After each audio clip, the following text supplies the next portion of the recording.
Selamat pagi Bapak maupun Ibu yang berada di rumah. Terima kasih telah menonton video kami mengenai diskusi panel hari ini. Topik yang akan kita bahas sangat penting dan relevan dengan kondisi kesehatan masyarakat kita, yaitu tentang kualitas gizi makanan di Indonesia. Tujuan dari diskusi ini adalah untuk menggali lebih dalam mengenai tantangan dan solusi terkait kualitas gizi makanan yang ada di Indonesia, serta bagaimana kita bisa berkolaborasi untuk menciptakan sistem pangan yang lebih sehat bagi seluruh masyarakat. Saya, Budi Henderson, sebagai moderator akan memandu jalannya diskusi pada kali ini. Saya memiliki latar belakang di bidang kedokteran hewan, dan saya sangat antusias sekali bisa berdiskusi dengan para ahli di bidang ini untuk memberikan wawasan yang lebih dalam kepada kita semua. Sekarang, izin saya untuk mendengarkan panelis yang luar biasa yang akan bersama kita hari ini. Panelis pertama ada Sian William Adit Susanto, seorang pemilik perusahaan makanan internasional. Panelis kedua, Vincent Ezra Noveriko Supriyadi, seorang ahli pada bidang accounting dan ekonomi dan telah bekerja pada perusahaan Nestle. Panelis ketiga, Jordan Glorious Virgo, seorang ahli kedokteran yang telah menangani berbagai kasus stunting di Indonesia dan telah bekerjasama dengan WHO. Panelis keempat, Angela Michelle Gunawan, seorang ahli pada bidang teknologi pangan dan ahli gizi dan telah bekerja pada sebuah pabrik makanan di Indofood.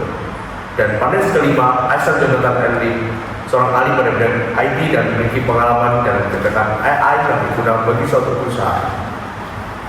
Seperti yang kita ketahui, Indonesia saat ini sedang menghadapi dua tantangan besar terkait kualitas gizi makanan. Di satu sisi, kita menghadapi masalah gizi buruk dengan angka stunting yang masih tinggi. Sementara di sisi lain, prevalensi obesitas dan penyakit tidak menular terus meningkat, terutama di kota-kota besar. Menurut data, sekitar 30% lebih anak-anak Indonesia mengalami stunting, sementara obesitas meningkat seiring dengan perubahan pola makan masyarakat. Hal ini mengindikasikan adanya ketimpangan dalam distribusi gizi yang cukup dan sehat bagi seluruh lapisan masyarakat, terutama yang berada di daerah terpencil. Dalam diskusi ini, kita akan mencoba menjawab beberapa pertanyaan mengenai kualitas gizi makan Indonesia dalam beberapa aspek yang akan dibahas oleh kelima panelis. Saya berharap diskusi hari ini bisa memberikan pandangan yang lebih jelas tentang langkah-langkah yang bisa diambil untuk memperbaiki kualitas gizi makanan di Indonesia. Mari kita mulai diskusi dengan pertanyaan pertama oleh Bapak Sian sebagai seorang pemilik perusahaan makanan internasional. Menurut Bapak Sian, bagaimana sebagai seorang pemilik perusahaan makanan internasional dapat berkontribusi dalam meningkatkan kualitas gizi makanan? Jadi sebelum kita masuk ke aspek kontribusi saya dalam kondisi ini, kita bicara dulu tentang kondisi Indonesia sekarang. Jadi Indonesia ini sekarang sedang mengalami krisis kan, krisis pangan. Nah, krisis pangan ini juga salah satu menjadi faktor penyebabnya kekurangan gizi di Indonesia, apalagi pada mereka yang berusia dini. Nah, kekurangan gizi ini memiliki banyak dampak negatif. Contohnya seperti menghambat perkembangan dan pertumbuhan, apalagi pada mereka yang masih berusia dini. Dan selanjutnya yaitu saya akan juga membahas penyebab kualitas gizi kenapa bisa rendah. Nah, hal ini dapat terjadi oleh karena beberapa kalangan menengah ke bawah tidak bisa membeli makanan yang cukup atau dengan gizi yang tinggi, dan juga bisa oleh beberapa faktor perusahaan yang memproduksi makanan dengan gizi yang bisa dibilang tidak mencukupi standar harian. Nah, selain itu saya juga akan membahas tentang dampak kekurangan zat atau kekurangan gizi terhadap mereka yang masih usia dini. Hal ini dapat menghambat dan menyebabkan masalah kesehatan yang bisa berjangka panjang. Jadi kontribusi saya dalam menangani hal ini yaitu saya akan menjual barang atau makanan serta dari sektor pangan menjual dengan harga yang lebih murah dan dengan gizi yang tinggi agar mereka yang sekarang sedang berada di kalangan menengah ke bawah juga bisa ikut menikmati dan membeli makanan ini dan bisa memenuhi kebutuhan standar gizi mereka. Oke, terima kasih Bapak Sian atas wawasan yang sangat berharga mengenai tantangan yang dihadapi dalam perbaikan kualitas gizi di Indonesia. Masalah gizi buruk dan stunting memang harus menjadi perhatian utama kita bersama. Selanjutnya kita akan mendengar tanggapan dari Bapak Vincent Ezra Noveriko Supriyadi selaku seorang ahli pada bidang accounting dan ekonomi. Seperti yang kita lihat bersama bahwa anak-anak sekarang itu lebih senang memakan makanan yang gizinya kurang dibanding yang gizinya lebih tinggi seperti sayur-sayuran. Menurut Bapak sendiri, kenapa sih anak-anak zaman sekarang lebih banyak yang memilih untuk membeli makanan yang kurang gizi daripada yang bergizi? Baik, jadi seperti yang kita ketahui, kita memerlukan asupan gizi yang cukup untuk beraktivitas setiap hari. Dan dengan mendapatkan asupan gizi tersebut, kita membutuhkan makanan, dan makanan tersebut kita dapatkan dengan membutuhkan uang. Nah, uang itu kita gunakan untuk membeli makanan tersebut sehingga kita dapat memakannya. Kita ambil salah satu contohnya itu mie Indomie sebagai mie instan dan nasi campur. Kita dapat ketahui mie Indomie sebagai mie instan itu memiliki gizi yang kurang dengan harga yang lebih murah dibandingkan nasi campur. Nasi campur memiliki kandungan gizi yang lebih tinggi daripada mie instan, tetapi harganya lebih mahal sedikit. Dan itu membuatlah para masyarakat itu memilih untuk membeli makanan mie instan itu karena harganya lebih murah dan cukup untuk melakukan aktivitas sehari. Luar biasa ya tanggapan Pak Vincent. Memang dilihat dari kondisi saat ini, faktor ekonomi menjadi salah satu penghalang mengapa masyarakat lebih memilih makanan yang bergizi, karena makanan bergizi biasanya lebih murah daripada makanan yang bergizi. Selanjutnya kita akan mendengarkan tanggapan dari Bapak Jordan selaku seorang ahli kedokteran.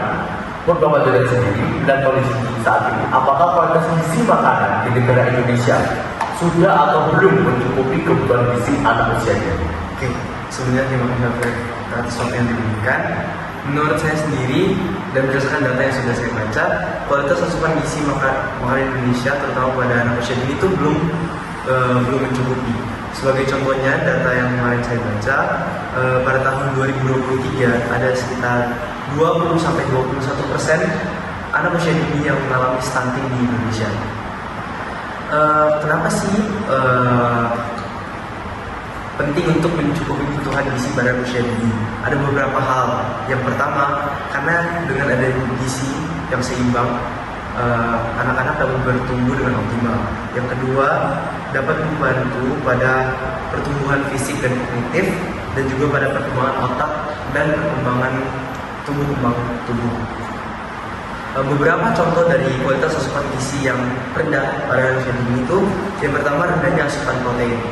Seperti yang kita semua ketahui bahwa di Indonesia tidak makan nasi sama dengan belum kenyang. Karena stigma tersebut, kebanyakan masyarakat Indonesia kebanyakan memakan karbohidrat lebih tinggi daripada protein, sehingga membuat gizi tersebut tidak seimbang. Terus yang kedua, kurangnya konsumsi sayur dan buah, karena di Indonesia sendiri kesadaran untuk mengonsumsi sayur dan buah itu belum cukup tinggi. Yang ketiga, tingginya konsumsi makanan olahan dan cemilan ultra processed food. Dimana kita ketahui sendiri, makanan ultra processed food ini tidak mengandung gizi yang baik atau bahkan tidak mengandung gizi sama sekali, malah merugikan buat si anak tersebut. Beberapa dampak dari kekurangan gizi, yang pertama itu stunting, risiko anemia, dan penurunan imun pada anak. Terus beberapa kriteria gizi seimbang pada anak itu, yang pertama, kebutuhan untuk memenuhi protein, lemak, karbohidrat kompleks, vitamin, mineral, dan juga yang kadang dilupain itu air. Kebutuhan air ini sangat penting. Untuk anak usia dini disarankan sekitar 1,5 sampai 2 liter air. Untuk usia remaja atau dewasa sekitar 2 sampai 2,5 liter air. Baik, terima kasih atas sambutannya Bapak Jordan. Melalui tanggapan Bapak Jordan, kita semua akhirnya mengetahui bahwa kualitas gizi makanan Indonesia pasti perlu ditingkatkan agar dapat mencukupi keseluruhan anak usia dini. Tentunya kita akan mendengarkan tanggapan dari Indonesia sebagai seorang ahli gizi dan teknologi pangan.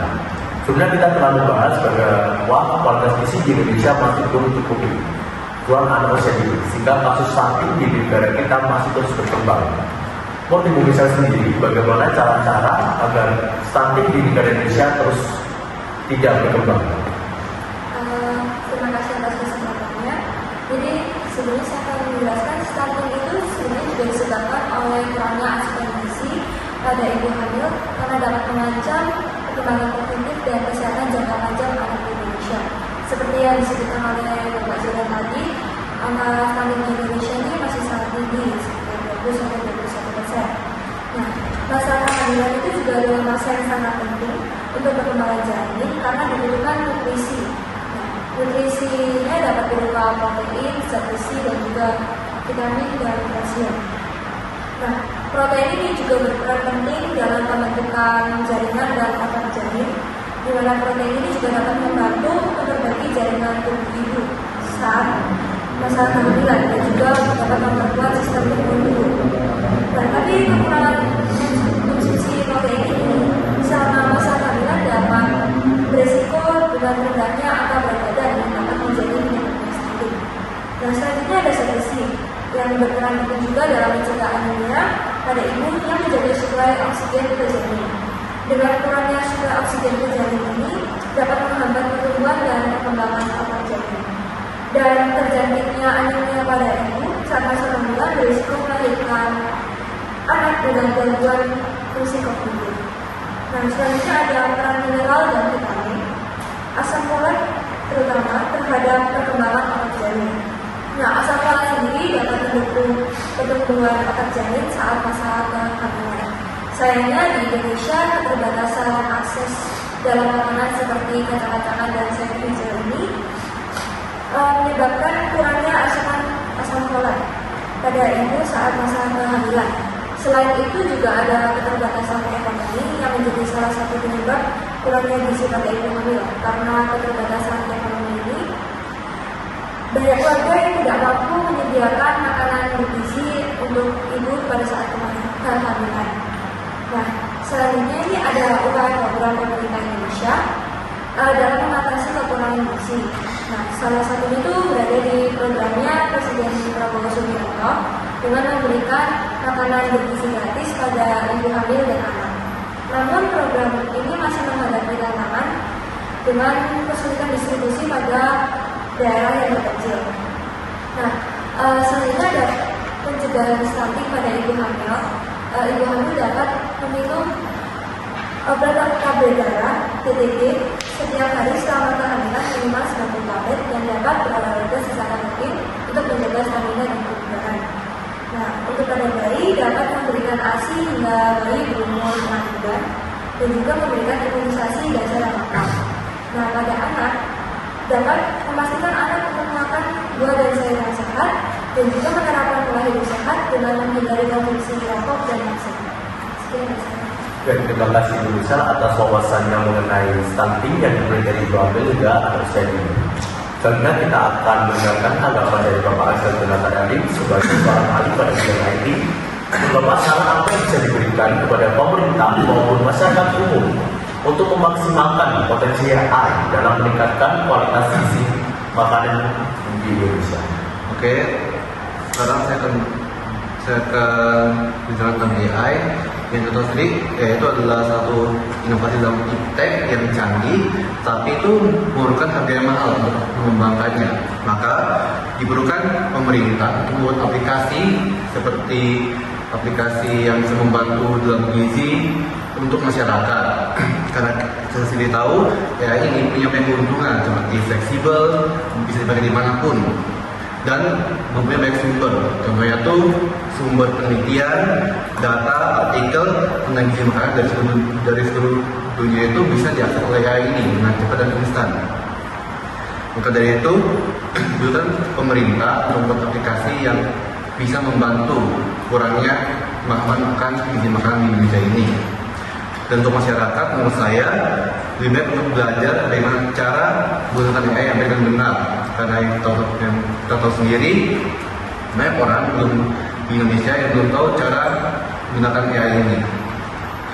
Maka dari itu, pemerintah dapat memberikan misalnya seminar untuk masyarakat sehingga masyarakat tahu mengenai apa itu AI dan cara menggunakannya, sehingga bisa berdampak baik bagi kualitas gizi makanan di Indonesia ini.